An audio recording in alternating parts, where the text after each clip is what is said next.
As part of our EKW 5.0 release, we've been focusing on making EKW more configurable for our users. As part of this, we are happy to introduce BPM forms. These already exist in Epicor Kinetic, but we are now bringing it to the Handheld. Why might you want a BPM form? They are a useful tool to gather extra pieces of data that you might require.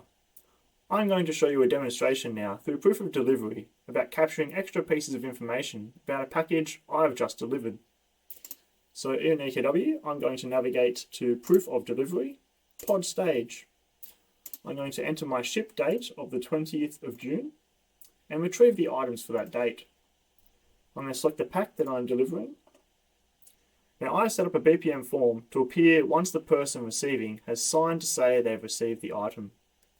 So I provide my signature and hit OK. Now the user has signed, we just want to ask them a few questions about the condition it has arrived in. So did you receive all the expected items? Yes. Did all items get assembled by the delivery team? Yes, they did. Was there any damaged items? Unfortunately, there was. If so, describe the damage found. A dent in the table top. Now that I've processed this form, I now have this information which I can go and action on if required. Thank you for watching, and keep an eye out for other configurable features coming out in version 5.0.